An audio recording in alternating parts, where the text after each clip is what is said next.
beware the big old babbers.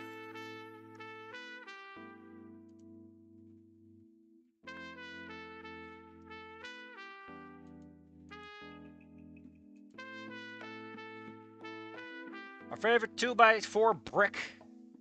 Twitchy finger Humi is back. What the hell does that even mean?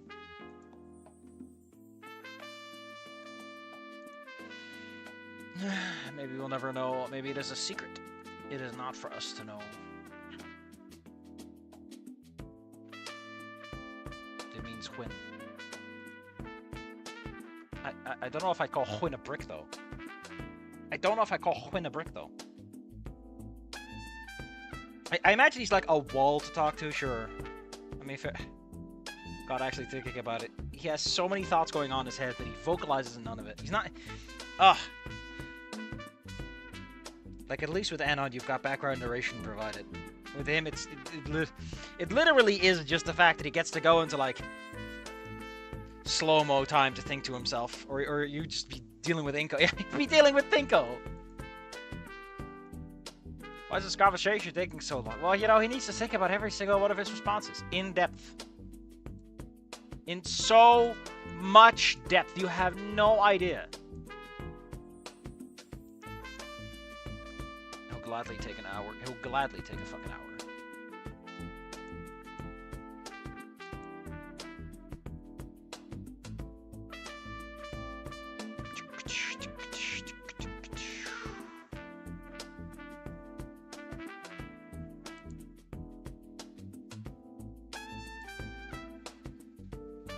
I wonder where they got this music from. I imagine someone made it, right? For this. Oh yeah, how's Don't Buy Me doing?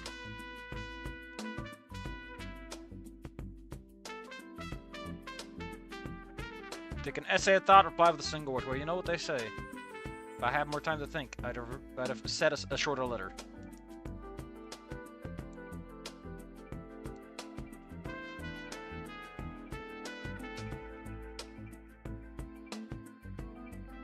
Man, Don't Buy Me still has the huge issue of,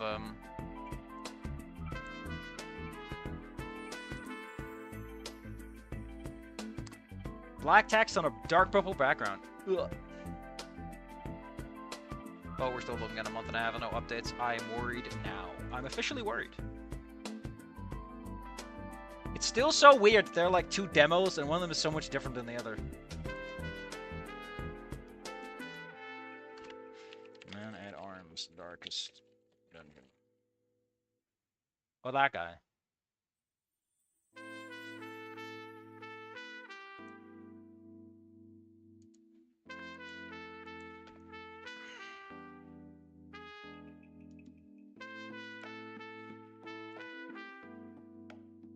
Really drives a man to think, don't it? It drives a man to think.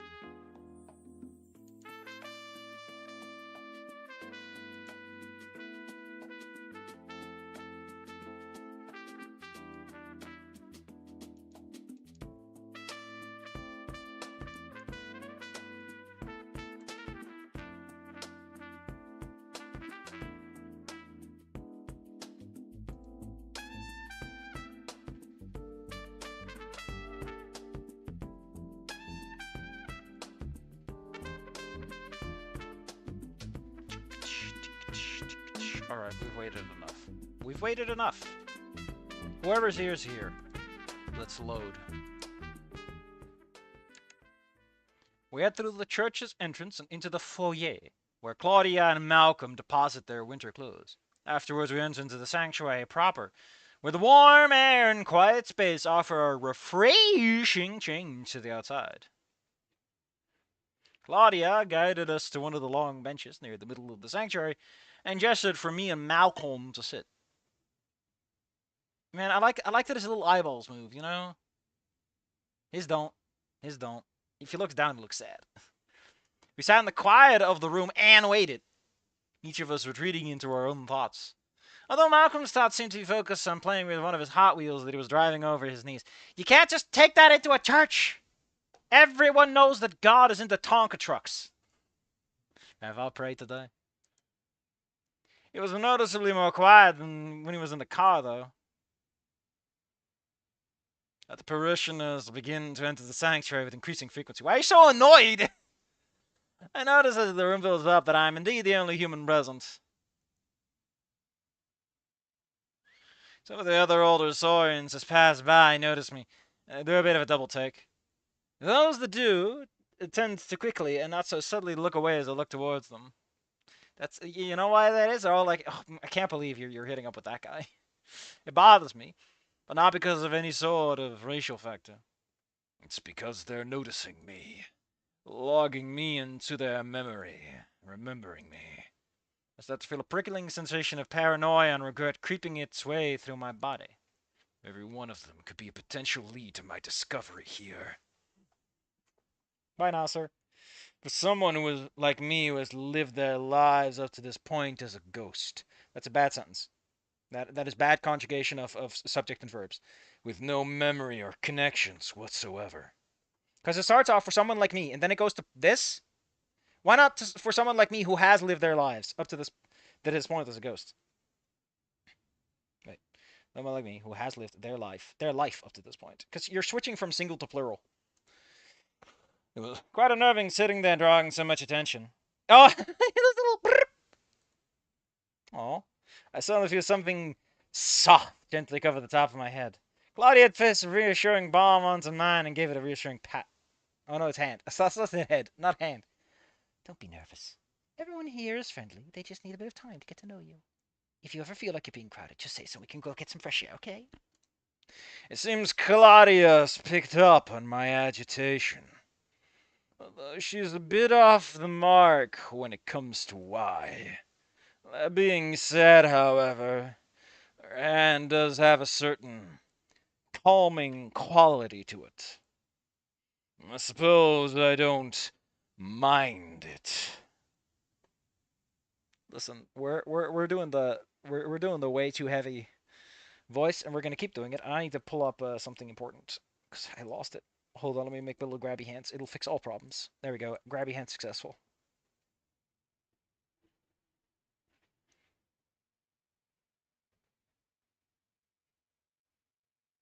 Oh, that's interesting.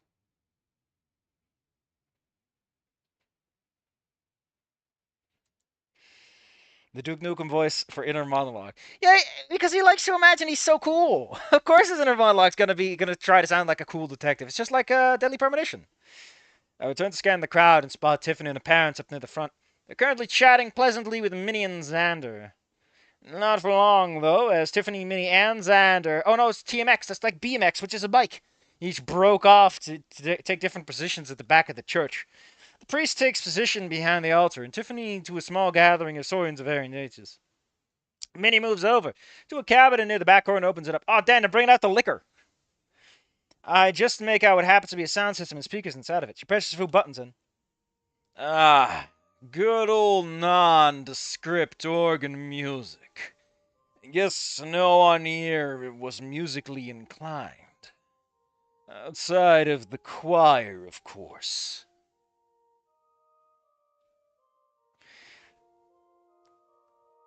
Hold up.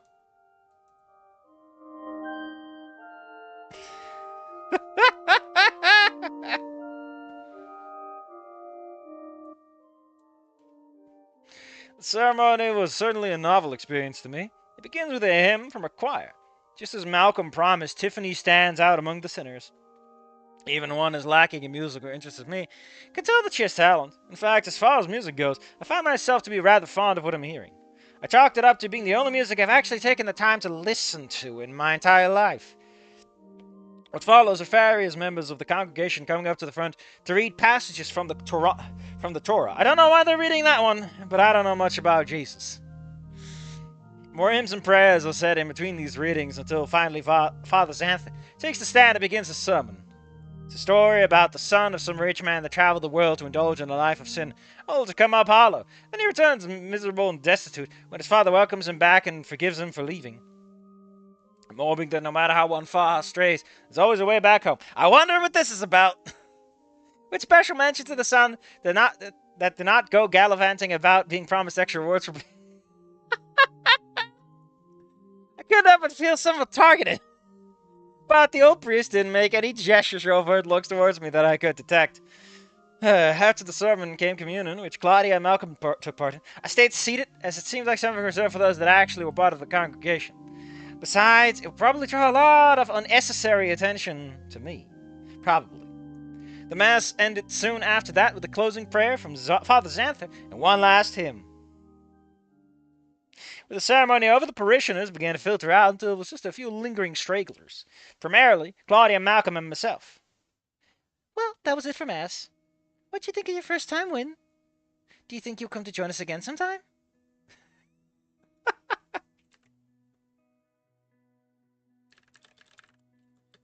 Hold up. Hold up.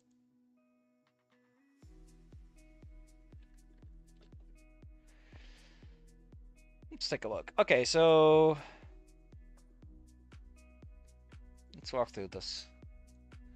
I mean, Wynn doesn't belong. Like, that's not even a lie. Like, he straight up had to exclude himself from things. He wasn't even trying to mass participate. So we'll go with that. I definitely felt like I stood out from among the crowd, and not in a good way.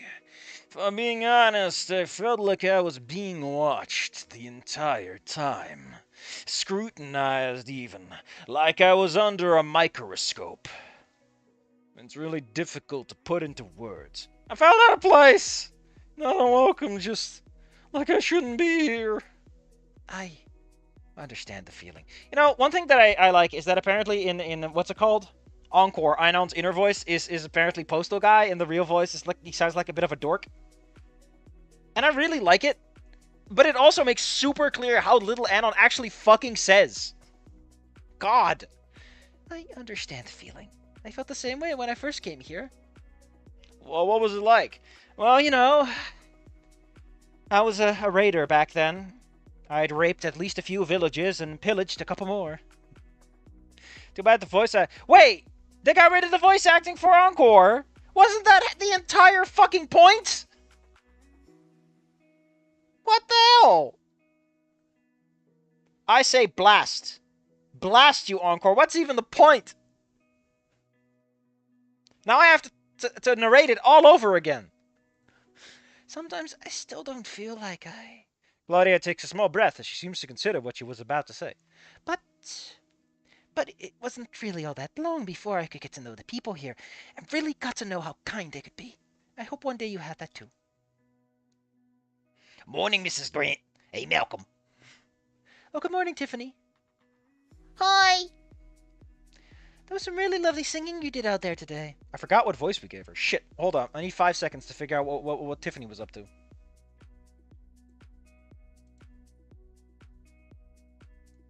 Sorry, it's been like a week. And I get the feeling I probably would have gone with something like this. Really hammer home the fact that Tiffany is not a kid. How's it going, Mrs. C? Mr. W? Oh man, that's so terrible. You can't even say Mr. B, you know?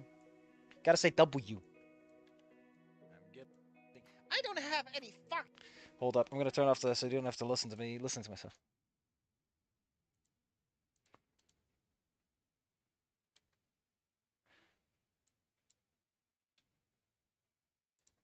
Oh no, I went for something a bit more real smooth. Oh, thanks, Mr. Grant. How's it going, bud? I'm good. Do you want to go play video games when we get home? You know, I'm down for that. Mom, can I go play with Tiffany when we get back? Well, I wasn't... Please! Yeah, pretty please. When you find Mom that smoked sweaty packs? I'll find it at least let Tiffany's parents know first. Oh, totally. Thank you, Mrs. Grant. Oh, come on, little dude. Yeah! Well, I guess we'll catch up after your talk with Father Xanther. Oh, yeah, she actually says uppercase. I hope we keep that consistent. Because he's not going to be that kind of person. Yes! Well, I guess we'll catch up with you after your talk with Father Xanther. Yes! Alright then. If you need me, I'll just be waiting here. With a parting affirming nod, walk towards the rear of the sanctuary was Winnie. Or the party confirming not. Who walk? I walk? I walk towards the rear of the sanctuary where Father Sands chatting up with Minnie. God. She just looks like she's made out of licorice. Oh, hello there, Mr. Doe. Oh, Mr. Wynn, I was just talking to Father Sands about how you wanted to talk to him. Yeah, I wanted to speak with you too, as it were. Yeah, Minnie mentioned that. Yes, something to be interested in, my son. It's this, a bag of gold billion. I figured since you're a greedy little bastard, you know what to do with it. If you don't mind, I prefer we spend it in my office and discuss it, though. I could certainly use a nice chair after all the standing around. Very well, either way. Which reminds me that Claudia wanted to talk to me about working a shift today. So I'll let you get to it. I'll speak to you later about this charity for Vince's father. Of course, thank you, Betty. Shall we?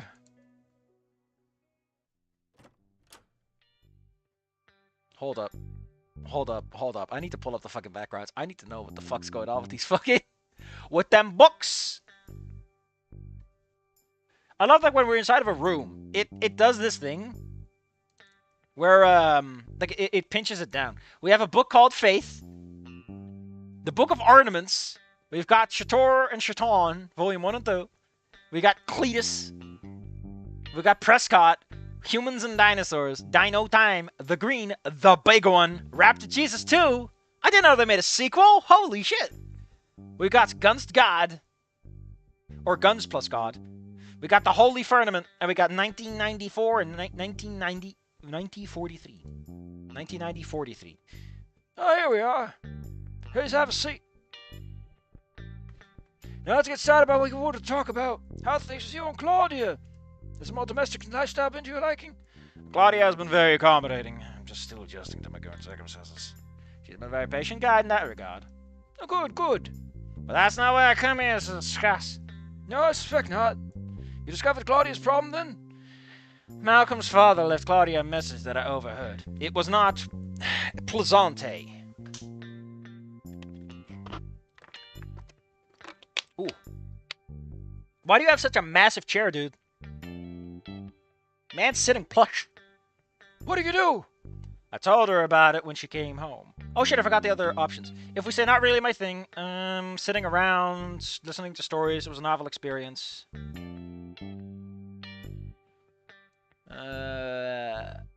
Small disappointing sigh escapes through her nose. Yeah. You might have got some scripture, but it's over to get you out of the house. So moving on, you may just accidentally get into a conversation and make a friend. Ah, I liked it. I love alright, I suppose. I'm sure, but to believe any of the scripture, but is that the appeal of all this, man? Just I was looking for a full-time member. Okay. But I want to get to this point because I imagine this is like very open to what the fuck happened. Okay, if you told her about the call, then he straight up mentions that it's Malcolm's dad, but otherwise like someone who I suspect is the father. Oh, that's cute. That's a cute way to do it. Oh god, there's so much here. I told her about it when she came home. She did not take it well. She was terrified when I told her. I couldn't tell if it was more from the call being found out. Once you told her, she asked you not to interfere? Yeah. Oh. It was supposed to say with me when she told me about the calls. Quite the conundrum that... Okay, we're at the end point. I did not tell her about it. Believed it was the best she didn't know about it. I didn't delete it either when she found it. I think she knows I heard it, but she hasn't mentioned it. Nor will she. Deleted the message before she got home, and I didn't tell her about it. As far as she was aware, there's no message.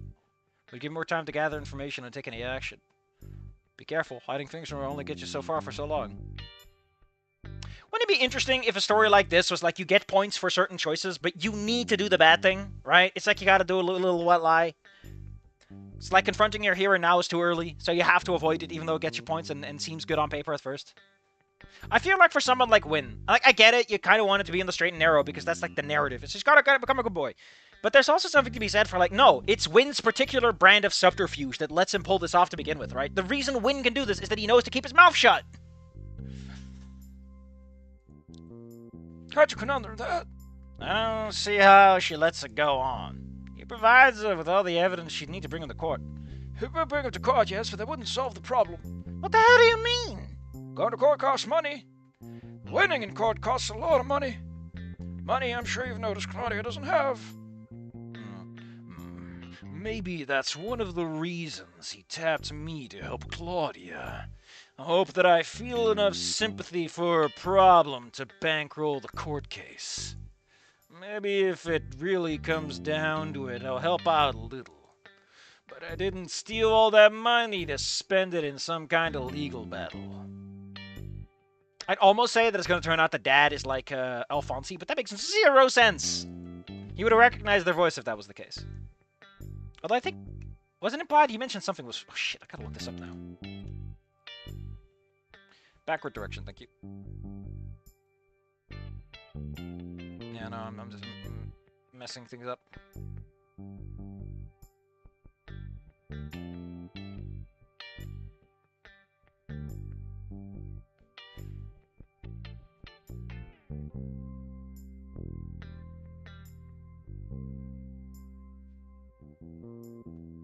The hell did I just stumble across?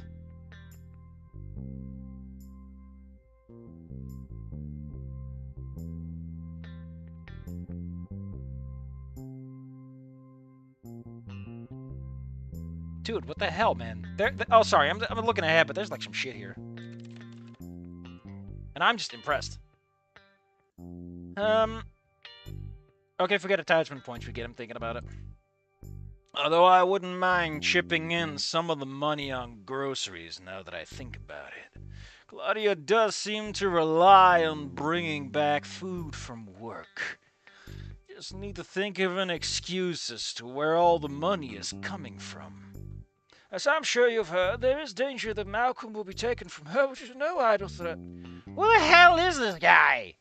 I wish I could tell you, but I'm afraid doing so would breach the confidence I have with Claudia on the matter. Okay, listen, I'm fine with the problem. This feels like you're kind of stretching it, buddy. You don't get to pull that shit all the time, okay? You can pull that out once. If you do it a third time, I'll be mad. Okay? I'm okay with 2, but I'm gonna shake my head at 3. At that point, it's a character trait, but it's like, come on, man. It would be best if you earned a trust enough that she tells the story herself. You discover it on your own. Believe me, However, I believe all the answers you need available to you if you look for them. So I should snoop around? What am I gonna steal? Will I be betraying a trust? You could do some snooping, I guess, but I advise against it. Rummaging through people's things isn't the only way to learn about someone you know. It is the most expedient. And the most likely to upset the person you're investigating when you're caught. Ah, snooping as usual, I see. Why does he say it like that? How does snooping as usual turn to snooping as usual? Why is the emphasis there? What about my problem? Nothing new on that front yet. Not a peep from Alfonsi or his minions, in fact, which my friends in the VPD say is very odd. VBPD. They were expecting to hear about some kind of citywide effort to track her down by now. However, the usual bout of strong arming civilians, threats, bribes, and general rambunctious behavior. But there's nothing. Quite odd. It's only been a week. Maybe they're still mobilizing a search. Then again, given Alfonsi's reputation, it's unlikely that it'd be a quiet affair. There's definitely something strange. Something strange in the neighborhood. And the second thing? Oh yes, something completely mundane, which I'm sure will be quite refreshing. Helping Claudia sort out being harassed by an ex-lover isn't enough, I guess. But mundane doesn't sound too bad. You know how to drive a van, I assume? Yeah? Yeah? One of my favorite vehicles, in fact. Very spacious. Carries a lot of cargo. Could really stretch out when sleeping in one. We'll have an opportunity for you. Our church assists in quite a few charity activities around the city, and we're currently without a dedicated driver. Everyone is goddamn drunk all the time. Don't ask me how it happens. I just drink the communion wine. So we need someone to drive around out the church's van, deliver supplies to the city. Additionally, the church van provides some of the senior members of the parish transportation to and from Mass. If If you want to perform these tasks, you can use the van for certain personal errands the rest of the time. Plus, you'll get a small stipend that will usually cover gas with a little extra. Sounds very generous of you. Oh, well, we usually offer the service to the homeless who are trying to get back on the horse, but considering the circumstances, you have a greater need of transportation. Your job does come with some provisions, of course. Such as? Well, when you're not using it, using the van, it and its keys have to remain here. Don't personalize with anything that we considered crude or in poor taste. Don't take it to any strip joints and have yourself a party in the back, to name a few. Some of our previous drivers struggled with temptation. But don't fret about the past mistakes of others. The stain and smell of their failures have been washed away. And I will make sure that you aren't being sent on any events that delve too close to our Falls' territory. Oh, comforting. Wynn used to be the escape driver for this clown mask gang in Washington, D.C. But as long as they got the smell out of it, it won't be the worst thing I've ever driven.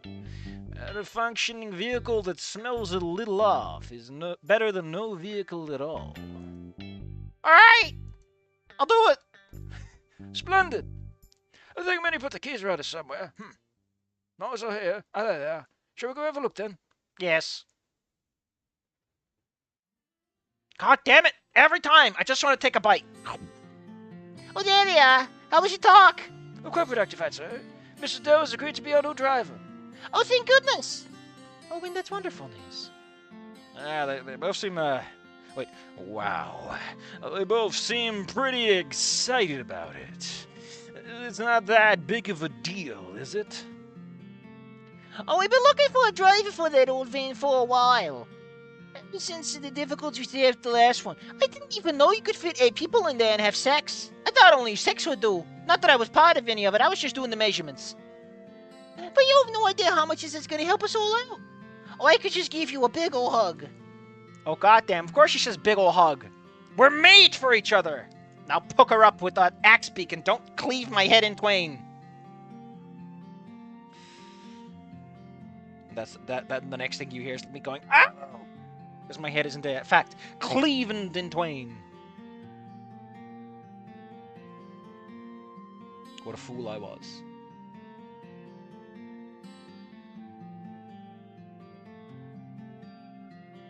What the fuck?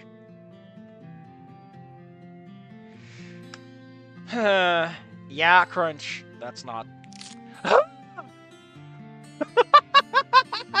Crunch indeed. My bones let out a small series of pops and cracks as the tall Ceratops woman hoists me into a tight hug. Oh, Minnie, gently. He's still recovering. Look at his eye. Look at his eyes. Alright. Sorry about that. I forget the humans are a little, squishier than saurians. Are you okay, Wynn? Yeah. In a bit of pain, but nothing's broken. Who needs a chiropractors are frauds. I don't care what a fucking chiropractor told you, they are not doctors. They are frauds. The guy who invented chiropractic got it from a fucking dream. Or something worse. The guy was fucking crazy. Jesus. I'm in a bit of pain. Nothing's broken. Probably. Oh, I swear, Minnie. Well, Wynn, if you're done talking to Father Santa, Malcolm and I are about ready to head out. I was about to get Wynn acquainted with the van, but I suppose I could wait until later until he felt. No, it's fine. I wanna go to the nervous. No, it's fine. Are you sure? It's quite a walk back home, and I'm going to drop Malcolm over at Tiffany's and get back ready for work. Jesus Christ, you work on a Sunday? I mean, she was talking about a shift. What'll be there when you get back? I'll be fine. I'll stay with Malcolm and Tiffany until you return. I'm just gonna be a creepy adult in the corner of the room. Huh. Alright. But I'll leave you the spare key on the inside of the porch light if you get back there before I'm there. I'm going to go back around dinner time tonight, so I'll leave you an easy recipe you can make for Malcolm and yourself. Just so you two don't eat all the cereal again. Man, she has such a fucking mom voice. That's some good writing. I still don't understand why that doesn't count as dinner. Okay.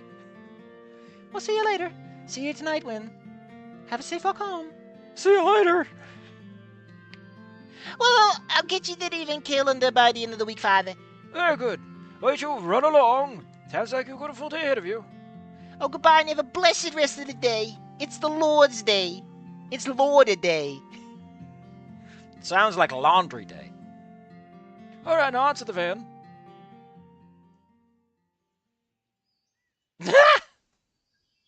Jesus! Here we are. Why don't you give it a once-off and see what you think? Someone had sex in this fucking thing? He gets the churchmobile and a payday too? Get out of here. I love the... Someone had sex in the back of this. You can look inside, man! You are not... Like, everyone can see and smell. And they got them good noises, those Saurians. The van appears to be in good condition. A little wear and tear here and there, but otherwise it looks suitable for getting around. It also comes with free advertising, so if I do get seen by one of Alfonsi's goon, I'm as good as dead. Not a lot of miles on it yet. Seem it has plenty of passenger seating. I poke my head into the front seat and give a few questioning sniffs. Stop sniffing butts! It does smell like bleach. It should be right for my needs. It even fits a duffel bag containing $5 billion. You don't see that on every car these days. Why did my phone buzz? I have no updates. What the fuck? The goons, Old English term. Not all that attention grabbing. Fair amount of room for cargo, even with all the seats. Buy him a new van when she leave. It looks good. I'm glad you think so. Why don't you give it a spin? Just look at his little eyeballs. Yes. Xander casually tosses the keys over to me. It's barely an instinct to catch them and then mount up inside the van. Jesus! Jesus, take the wheel! I perform a few laps of the van around the parking lot of St. Sadler's. Once I get a feel for the vehicle, I replace it back in its original place. Upon exiting, Father Xander is there waiting. I hold out the keys to him as he extends an aged hand. Instead of grabbing the keys from me, he instead takes hold of my hand and gives an extra firm shake. Welcome to the team, Wynn. I'm looking forward to working with you. I can't believe he's looking forward to working with you. By the way, I might have a few corpses that need disposing. If you don't mind, buddy old pal. The handshake is unexpected, and I barely thought to comply with the gesture before it was over. I gave such a limp shake.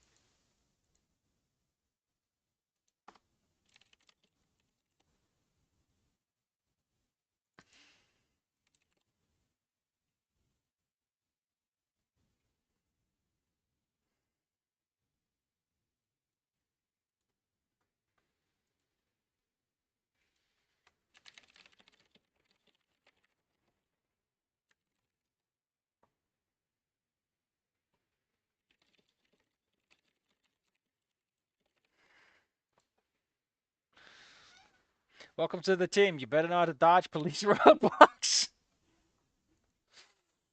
He did take the keys with him as he pulled his arm away and said that he needed me next week and give me the routes I'd need. With that, he bid me good day and returned to the confines of the church. And I began my walk to Tiffany's house. The walk to Tiffany's house is a good 15-minute trip from the church, same as Claudia's. It's a pleasant journey. It wasn't a strong breeze, so the winter didn't bite at my nose and ears. Dude, they're covered in dark shadows. They're already used to the cold. The refreshing atmosphere and the length of the walk gives me plenty of time to think. Think before you skink, you fool. And a nice little bit of exercise. However, in the quiet of the walk, my thoughts drift back to the conversations I had with Father Xander today. Father Xander thinks I can figure out who Claudia's harasser is, or at least get a good guess. So let's think. It's probably rich, considering Father Xander brought up money being an issue. My guess is he'll pay lawyers to run defense until Claudia is bankrupted and forced to give up. And if he's rich, he's probably got a fair amount of influence as well. Maybe why he feels he can be so careless with these harassment calls.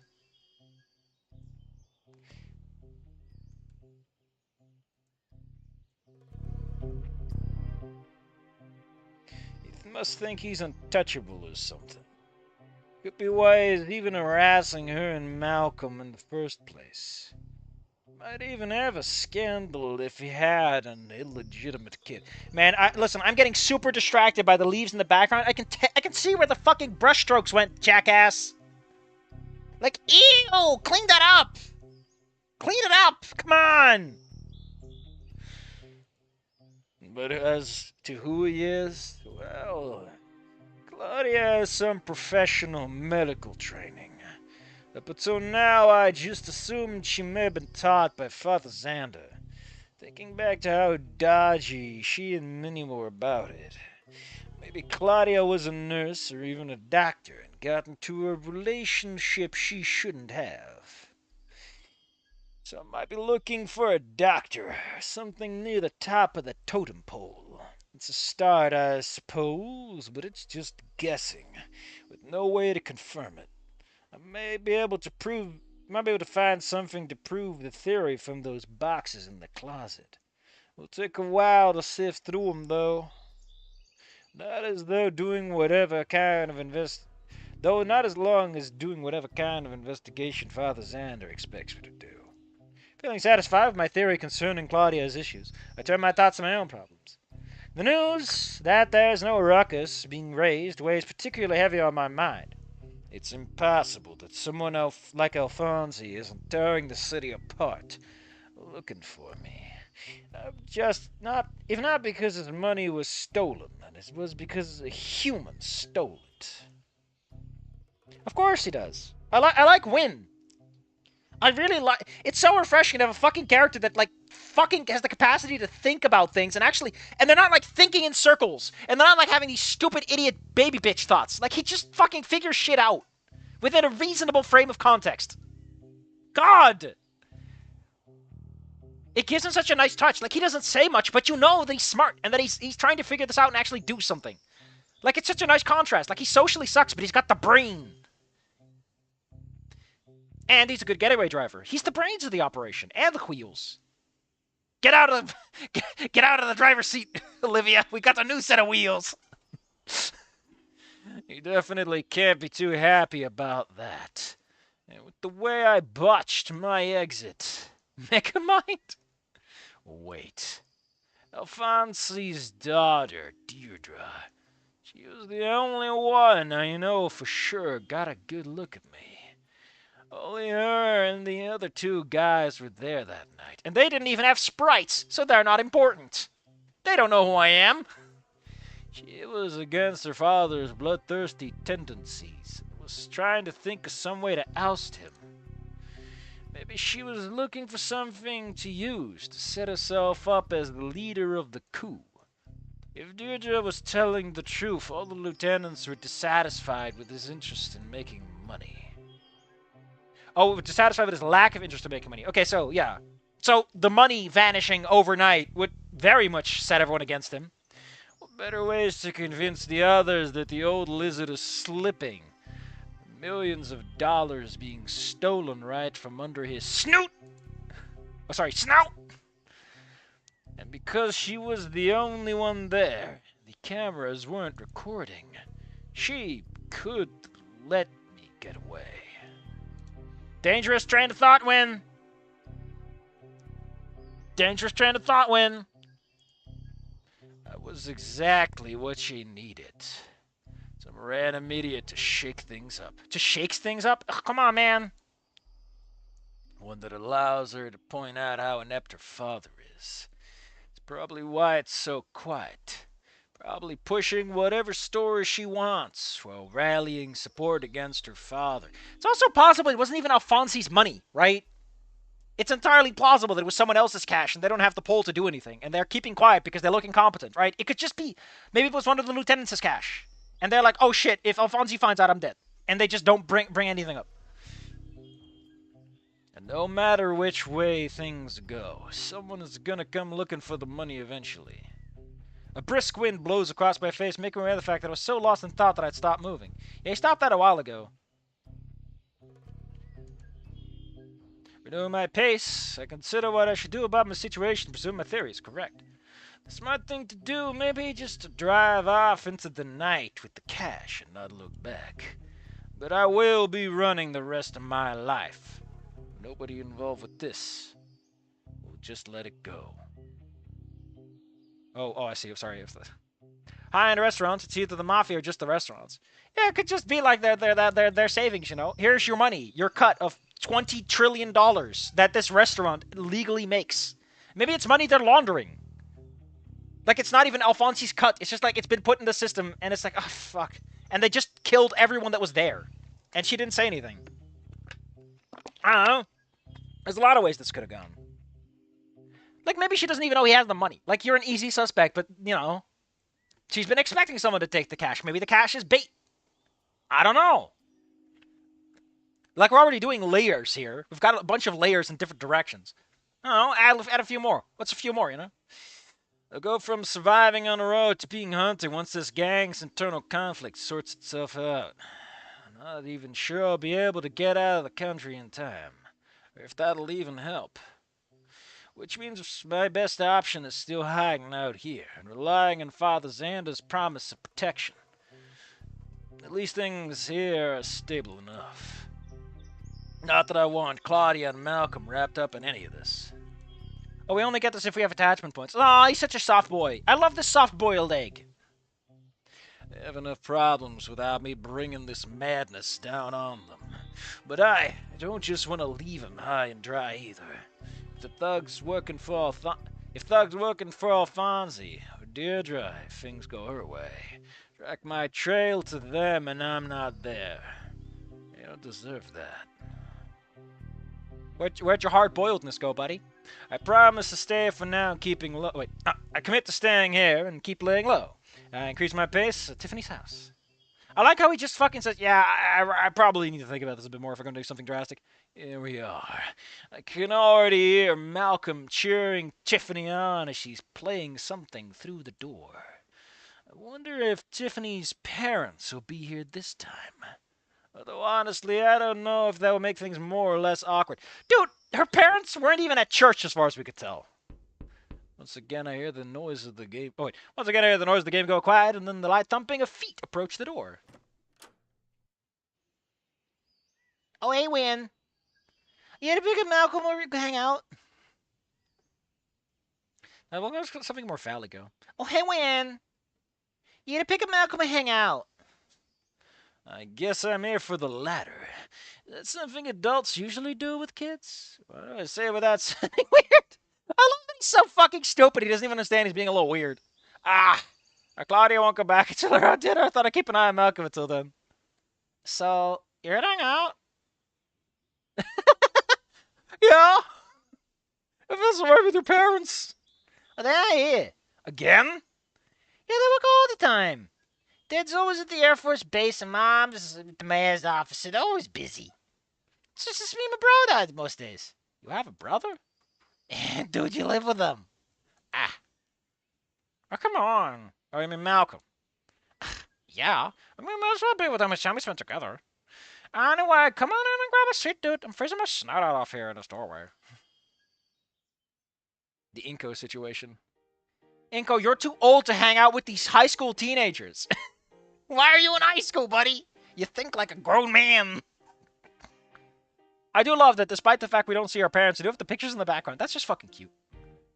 Why is that man a strawberry? Tiffany, did your dad turn into a strawberry, or is that you performing at a school play?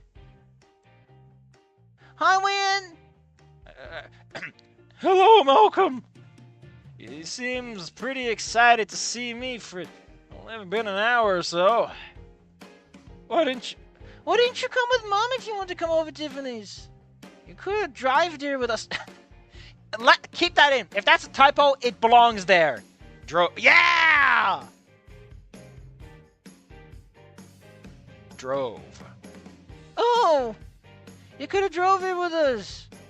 Hell yeah. I love kids making stupid typos with their brains. I had to have a talk with Father Sander. About what? Jinx! Oh, I got your button. I owe me a summer. okay. Can we share it?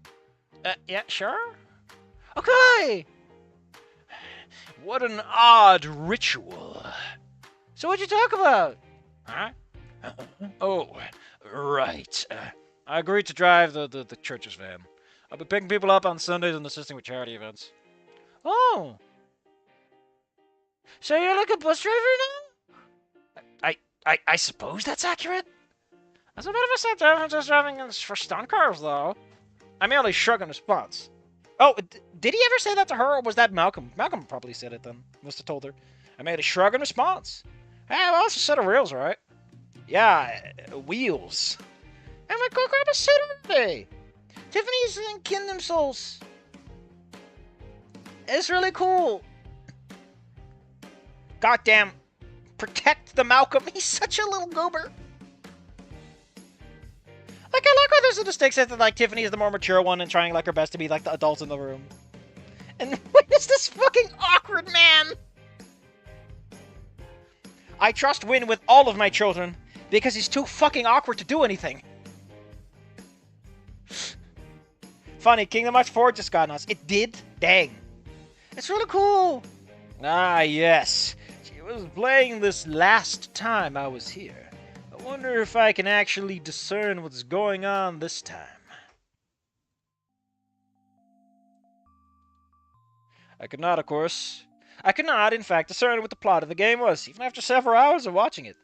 Malcolm explaining things to me in the way only a young child can did not help particularly either.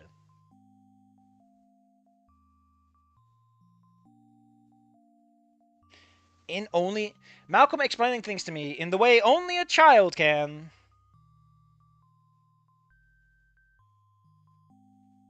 Or in the only way, but like the has to go before here, I think. The villains are apparently called the Soulless, who wants to do something involving darkness. Except in Souls 2, where the real villains were like the Empty, and which had a group that also had something to do with the darkness-defied rule. A place known as Kingdom Souls? All of which revolved around opening doors of darkness in various worlds of an evil organization. The protagonist, a locksword user, had to seal these doors to darkness with the help of famous cartoon characters, but none of which he knows. Did someone say door to darkness? Hell yeah, brother. There was also another locksword user that was the protagonist's friend, but he turned evil and then turned good again. Tiffany mentioned that I definitely looked a lot like him. Something about me being brooding and quiet.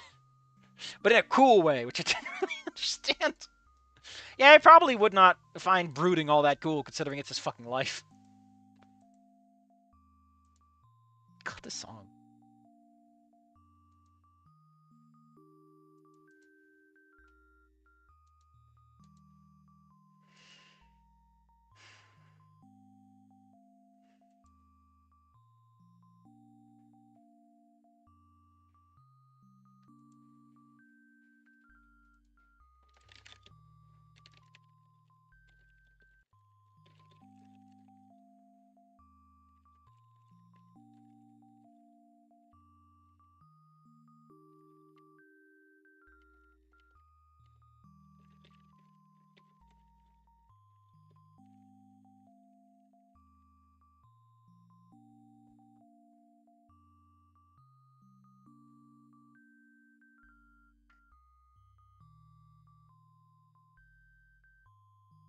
The whole session, there was a lot of talk about souls, darkness, friends, empties, and locks. Wynn is buff Riku. No.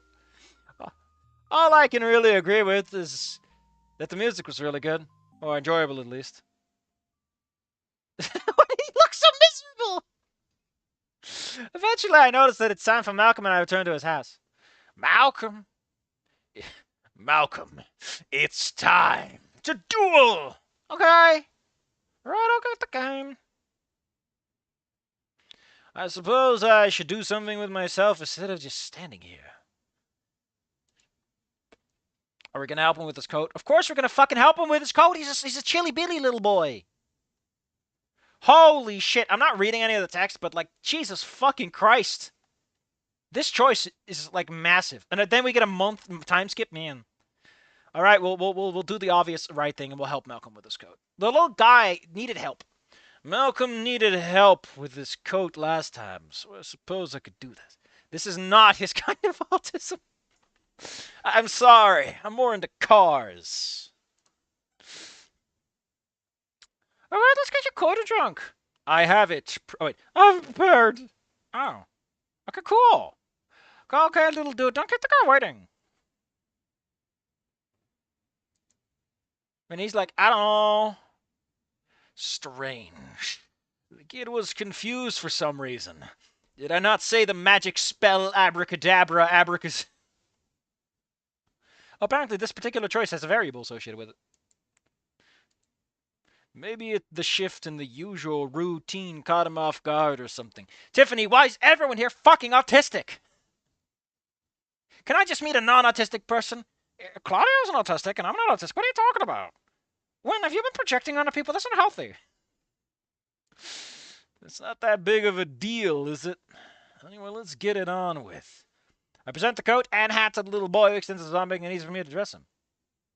It's a simple enough process, and I remember enough from observing Tiffany from before. Arms through the sleeves, hat goes over the tail. One hat goes over the tail. In a few moments, you're ready for the outdoors. I would have loved it. I would have loved it if they did it backwards, just for like a brief moment, just because she's a big goober.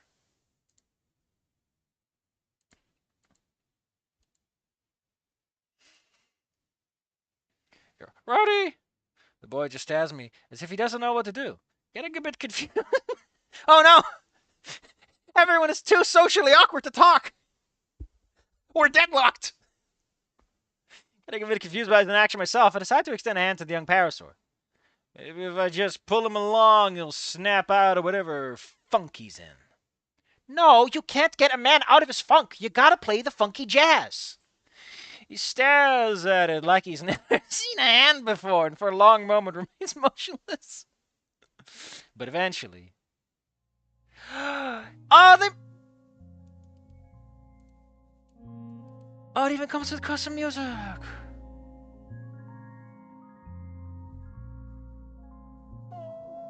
Why is this game so cute? Why is this game so fucking cute? He takes my hand and slides up next to me with a big grin on his face.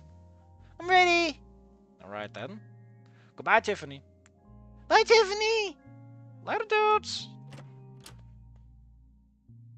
After leaving out of the front door, I expect Malcolm to release my hand. Instead, his small hand grips mine tightly as we started walking. Oh my god, it's so look at you. I trust my child with this random, suspicious, shady stranger, and I mean that literally. He's covered in shade.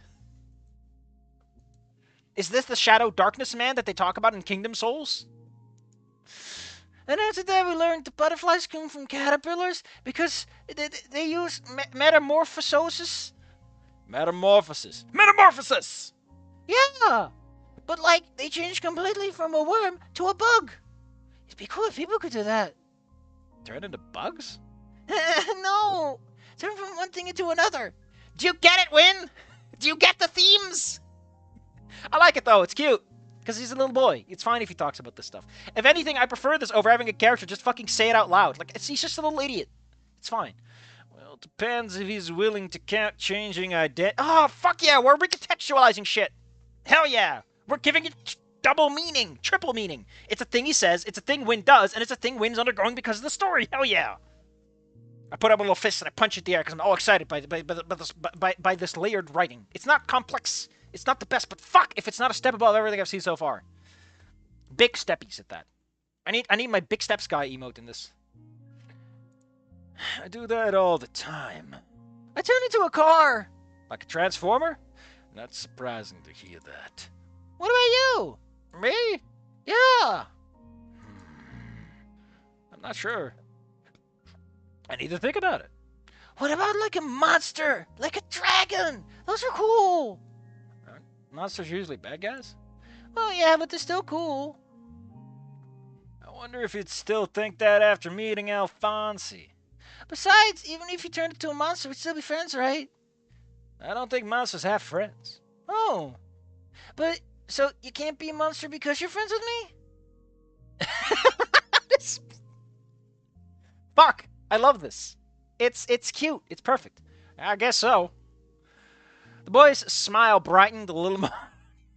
Oh my god! And Mom too, right? I'd say so.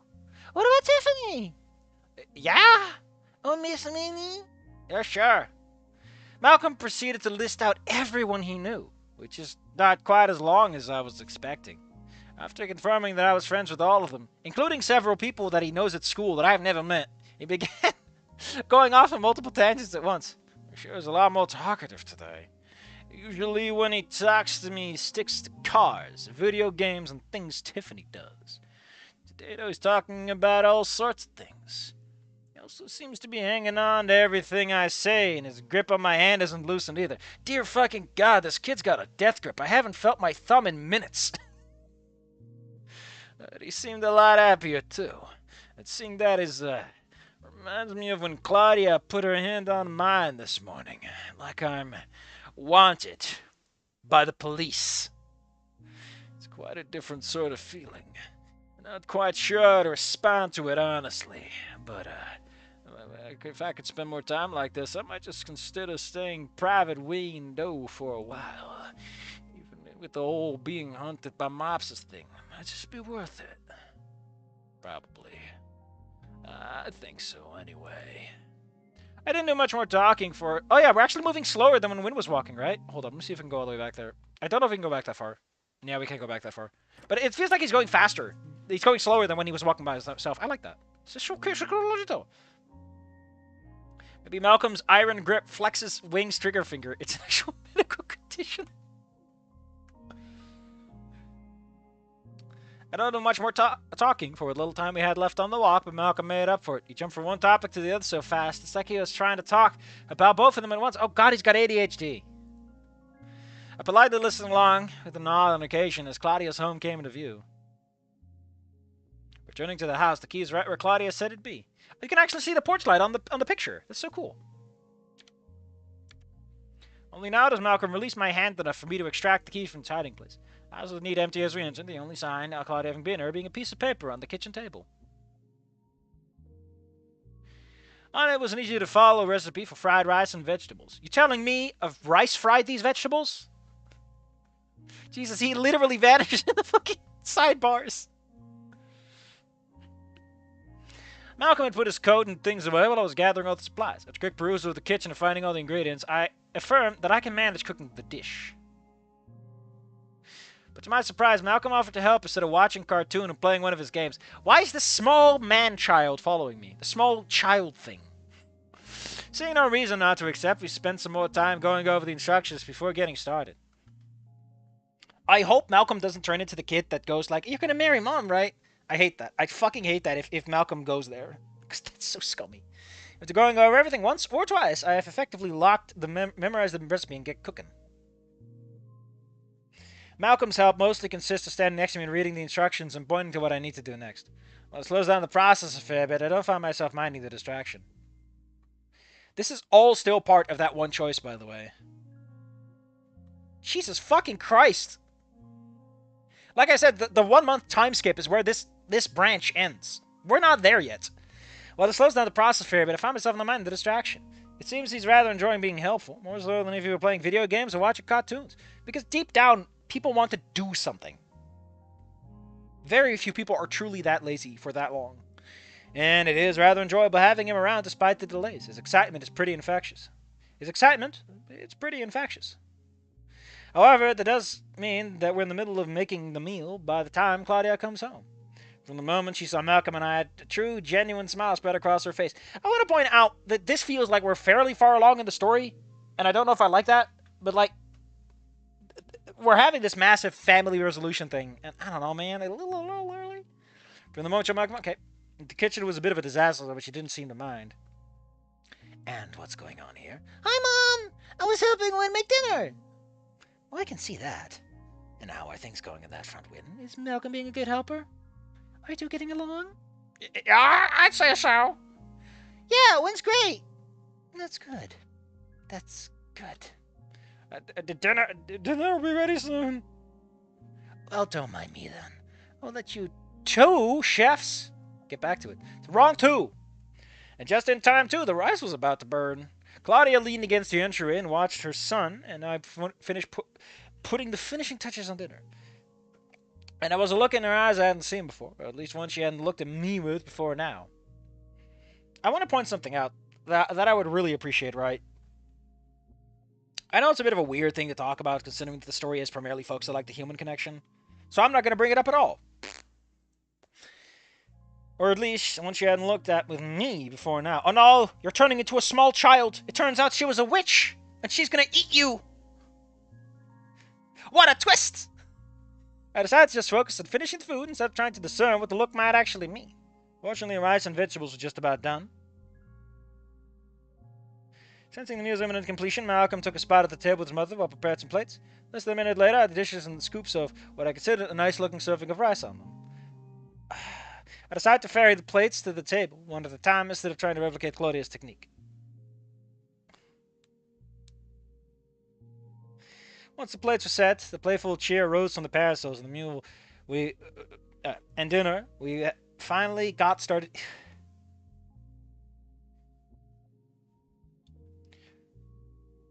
Conversation was sparse while we were eating, but what little there was seemed more cheerful than previous meals. Malcolm did most of the talking. The majority of it was just retelling conversations we had on our walk. Claudia, especially, seemed to be put at ease by the exuberant storytelling. Like, seriously, what the fuck are you trying to do? Once all the plates were set, a playful cheer rose from the parasaurs, and dinner, we finally got started eating. What are we trying to do, man? She obviously enjoyed listening to the boy, but in particular about how well we got on. Although she did have to remind him not to talk with his mouth full every now and then. It's comforting seeing her like this. I don't exactly know why, but I don't question it. It's enough that everyone is happy and everything is stable. Overall, despite the simple meal, it was one of the best ones I've ever had. Something about the mood elevated the whole experience. Afterwards, I took it upon myself to clean up as well, considering I made the mess. Some of the instincts of my profession was screaming in the back of my mind to not leave a trace of myself. Motherfucker is cleaning like he's clearing the crime scene. Wynn, you don't have to use bleach. Stop it with the bleach. The 2 parasaurs, meanwhile, had gotten into some more comfortable clothes and went to watch a movie on the couch. When I joined them after tidying the kitchen, I found them nestled together much like last time. Taking my usual spot on the far end of the couch. We spent the rest of the evening quietly enjoying a movie. Look at Malcolm! How many pot brownies did you eat? Why do you look so fucking spaced out? The little crow's feet under his eyes. You look so fucking spaced out. Malcolm, please! Those are mommy's special brownies. Hey, Wynn, have you ever thought about the fact that it's weird that we have, like, 5 fingers on each hand like a banana, right?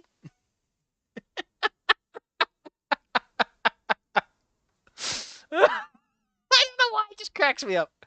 All right, time for bed. Okay. Oh, man, that's cute. We got a little stretch.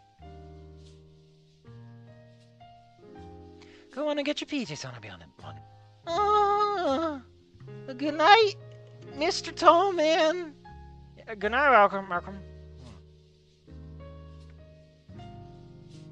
Claudia lingered a few moments longer than normal, wearing that same look as before. Looked as though there was something she was thinking about saying. Good night. But whatever it was, she apparently decided to put it aside for the usual farewell. Good night!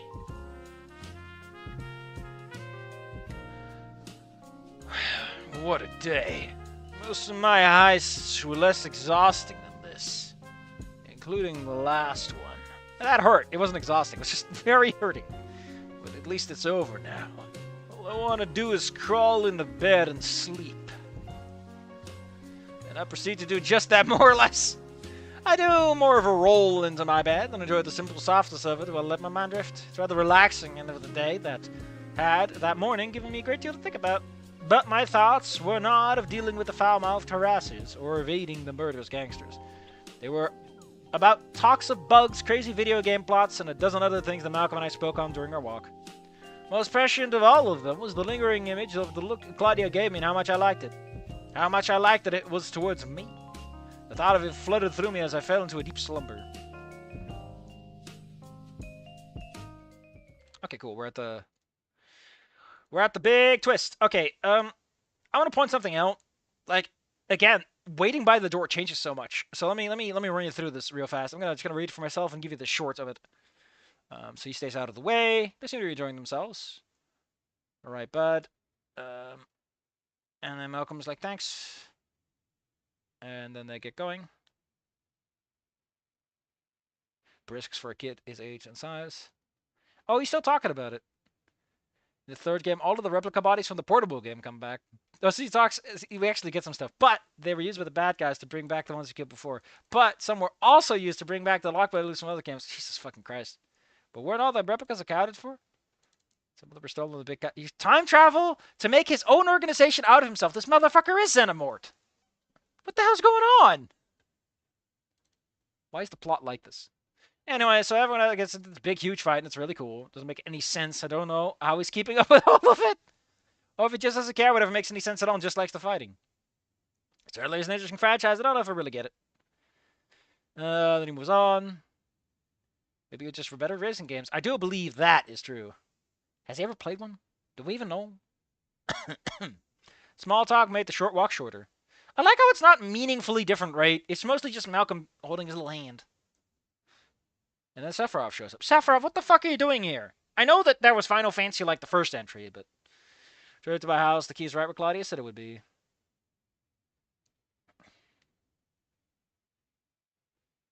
Okay, so in the original, without holding the hand and everything, Malcolm just does the TV stuff.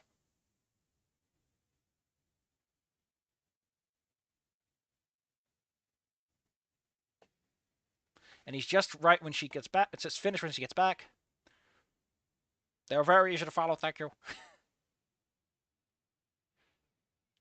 Always happy to help someone increase their repertoire of recipes. It's repertoire!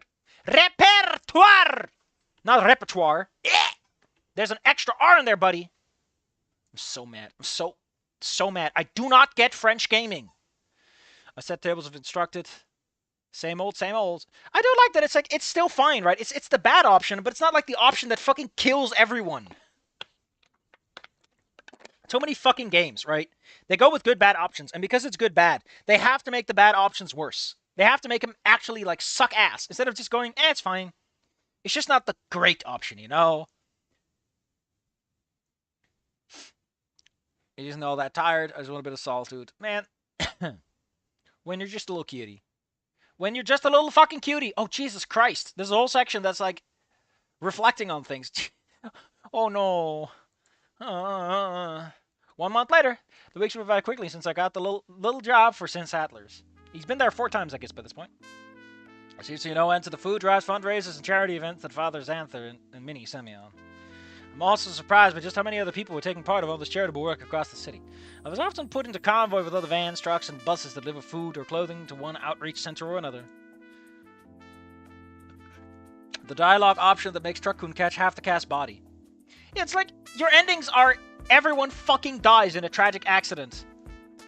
Or, I guess you literally make heaven on earth. It's like, come on, man. There's an in-between path that's way more satisfying. It's like the contrasting ending. Like, just show us what's wrong instead of making the world fall apart. A lot more often than not, it's just another church. Fortunately, I've been able to make some of these trips alone, which provided me with opportunities to use more scenic routes on my way back. I've come to familiarize myself with the city's various highways, byways, side streets, and shortcuts. I think I'm now fairly comfortable navigating the majority of Volcaldera bluffs. Oh shit, what was the music cut for?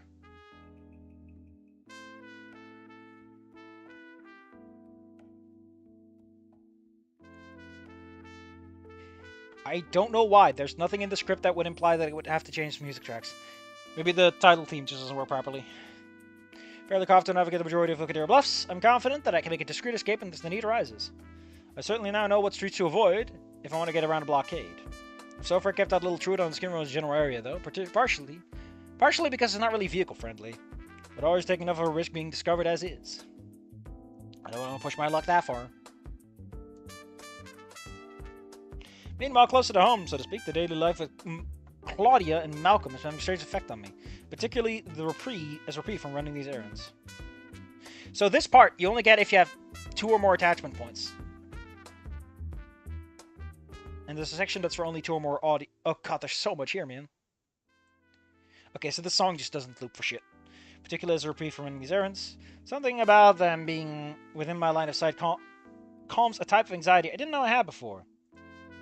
As a result, I've noticed that as the days have gone by, I've been seeking out opportunities to be with them more and more. Fortunately, they always seem to welcome my attempts to spend more time with them. The routine that was developing now, more or less, has become cemented as the new norm. Begins with us sharing breakfast and then going about our daily tasks. Claudia goes to work, Malcolm goes to school and I do house chores or run more errands for St. Sadler. Have you been spending your money? You were going to spend your money. Help him out, please. Money doesn't buy happiness, but a bare minimum does make it easier to be happy. Then in the afternoon, if Claudia is working late, I go to Tiffany's to spend time with the 2 kids. Usually only a few hours while waiting for Claudia to return.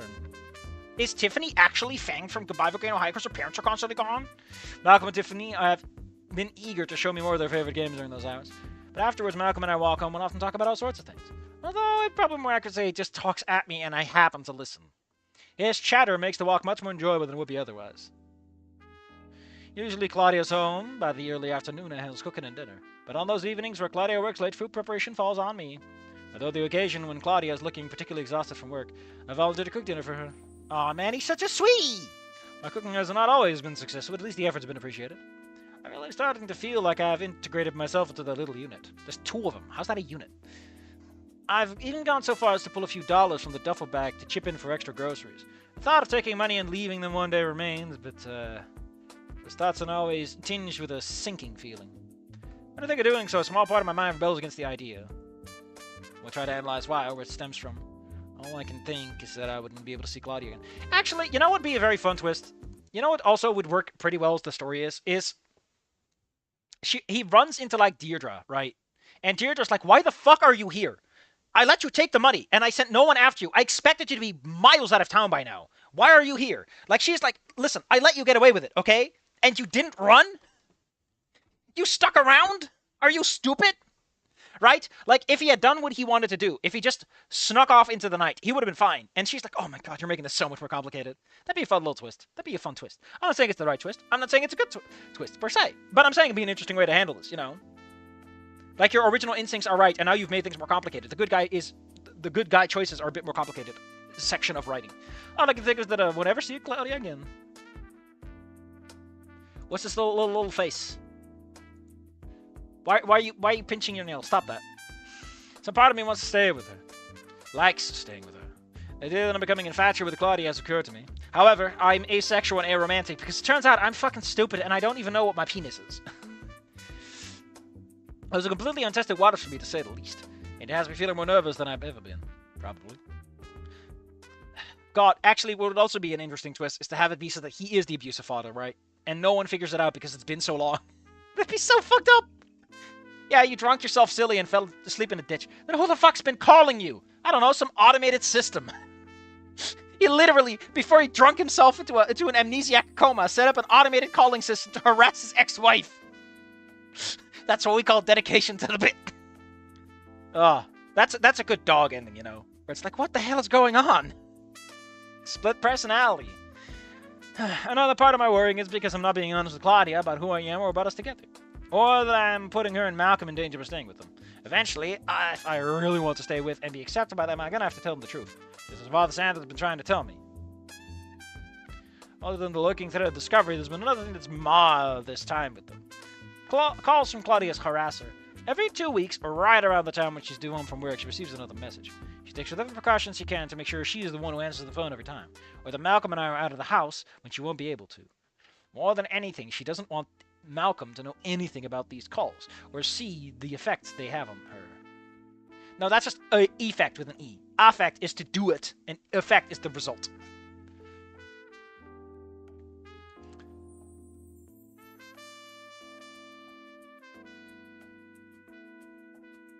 Okay, so the honesty makes him say, like, I should be honest about myself.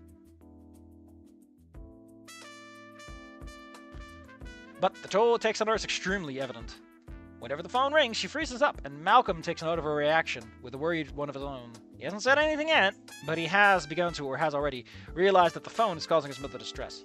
She's already worn down piece by piece, and every time he takes a little longer to put on He takes a little longer to put He takes a little longer to put his happy... Whatever, man. Wynn and his evil split personality, Vin. Vinny Vinesauce? How could you? I should have known it was you. Worse still, she seems to be in denial about the whole thing. Okay, we only get this if we told her about the call. And if we have honesty points. And if we have attachment points. Man, this is so fucking layered. It's willing to go the miles. I do think her knowing what I know about the harassment does provide her with some relief. Maybe it's just because I'm just one less person she has to pretend everything is fine to. Or maybe at the very least she can rely on me to perform some household duties if she needs time to recover. But me knowing does appear to remove some weight from her shoulders. I sometimes ask her if there's really nothing that can be done. It always results in her shaking her head and saying no. Against my better judgment, I tried to tell her that Malcolm is taking notice of how she reacts on the phone. She flinched when I told her, but she said she was handling it. It's as if she just accepts this is how it's gotta be.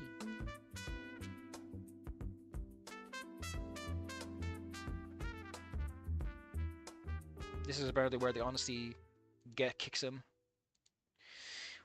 Which leaves me thinking that the calls themselves are only half the problem. The other half is Claudia refusing to do anything about it. Which means I have to if I want to keep her and Malcolm safe. And which means I have to if I want to keep her and Malcolm safe, or apparently only 4 people are really attached. However, if you don't have the good enough attachment points, which is the requirement for starting that whole conversation tree, daily life with Claudia has been uneventful. So much of routine for walking, eating, working has forced me to find a way to distract myself. I usually do this by handling various high trolls and a bit of household maintenance. In truth, most of waiting for words from Zardar's contacts, the VPB about movements from Alfonsi's gang. Interesting how, if you don't have the points, he's more focused on Alfonsi. That's cute. Makes sense. I'm eerily silent ever since the robbery. I'm forced to wait. The real disturbance has been the occasional call from the harasser. He doesn't even note that it's every 2 weeks. Oh, no, there we go. Every 2 weeks, a little later. Phone rings, and she rushes to answer it, or ensure that I'm with Tiffany's. I love the slight differences here, right? Anytime it rings, she freezes whatever she's doing and rushes to answer it. But the other one, he says that she freezes up. And Malcolm takes note of the reaction. So in the other one, he's aware of the fact that Malcolm is responding. In this one, he's just like, eh. Or ensure that I'm with Malcolm at Tiffany's. And in the other one, he's just like, no, I'm just out of the house. There's just those tiny little details, man.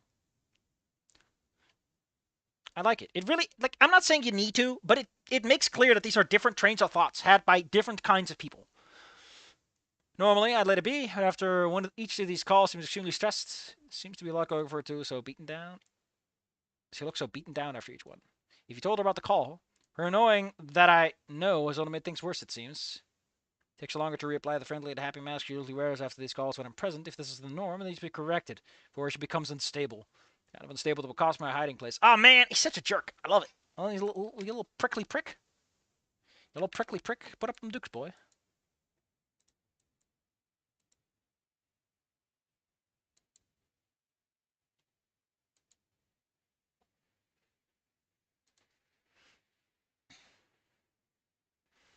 Alright, today, Claudia, Minnie, and I piled together into the church found in the early morning and went to do another event. What is the song? Chill Times, apparently. A charity auctioning off winter flowers. I admittedly am more nervous about attending this one than the other ones, however. This particular event is a bit closer to the areas I'd like to avoid than I'd like. What are the chances mobsters that work for Alfonsi will be attending church charity? Next to 0. Probably. Dude, let off the gas. Here we are, pilot everyone. Nice place. Wow, this church is beautiful. Oh yeah, this is one of the oldest historical churches in all of California. It's also the most popular place to get married in the city. But St. Sadler's a close second. Yeah, fascinating. Isn't it? Oh, you do remember what you'll be doing? I'll be helping moving the flowers. And I'll have set everything up and then take everything down. And I'll be up in action. Any questions? I don't think so. Just point me to where I need to be. Okay then. Claudia, you come with me to make sure the flowers have arrived safe and sound. When you can stop by taking out the folding tables from the back of the van. You should probably find one of the church's organized to know exactly where to set them up though. Okay? Yep. Yes. Alright then, let's go. See you later, Wynn. See you in a few hours.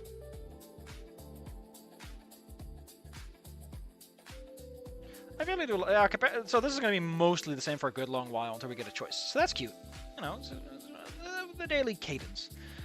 Also, another big reason why I kind of like the idea of having things be a bit more subtle and choices aren't that far apart is that when your choices are extremely dramatically different, you have to write so much more to account for them. But if you make them more subtly, like one's good and one is better, you have so much less space you have to work with in terms of like accounting for decisions, right? You can focus on the real money shots. Well, let's get to it. Moving to the rear of the van, I pop open its door and start extracting our cargo. Since Sattler's contribution to this whole thing was 8 folding tables and a dozen folding chairs. Items up for auction, the winter flowers are being brought in by other participants. Via the church's outreach organization, even some school, have donated a variety of floral arrangements. Apparently, there's a market for flowers in these cold months that I wasn't aware of. Unloading the van was easy enough. It was finding someone to tell me where to put them that proved difficult. Excuse me. Yeah? Are you an event organizer? No! Excuse me. Yes, can I help you? Are you an event organizer? Well, partially, I'm here to deliver some advice. What the hell? Hold up! Hold up! Hold the fucking phone! What do you fucking mean Rosa's here?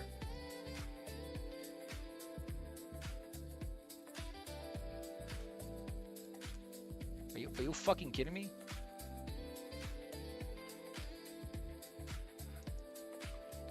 Hey. Excuse me. See, do you need something? Are you an event organizer? I like the jacket. It gotta make sense. Yes? Where do you want me to set up the tables? Oh, you're helping set up, yes. Yes! That's why I'm... The young Saurian woman grabs me by the arm suddenly and nearly yanked me off my feet. This way, come. Vamos. It was all I could do to stay on my feet as she pulled me along across the grounds. She then stopped abruptly by a small grassy section of the churchyard and pointed to it. She hastily instructed me where to put the tables and chairs. She also told me to be quick about it so they could start setting up the flowers. Before I could respond with as much of a thank you, even a form of confirmation, she was rushing away already. Off to oversee the catering by the looks of it. With a shrug, I get back to work.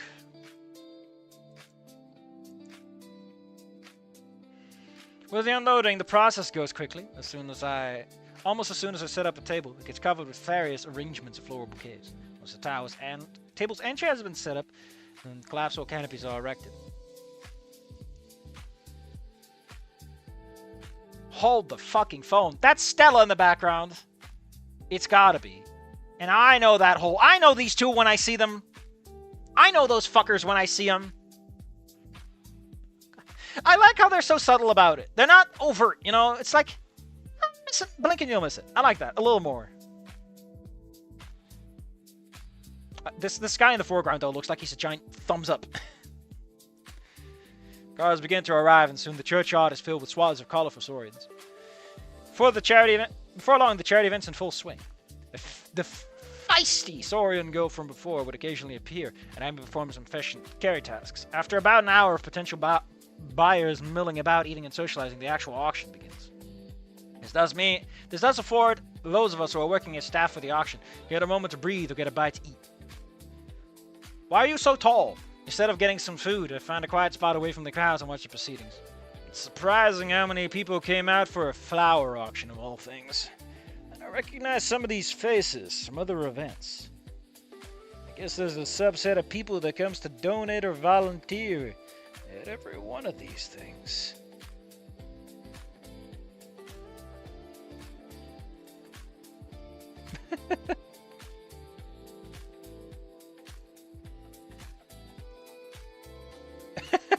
Hold up.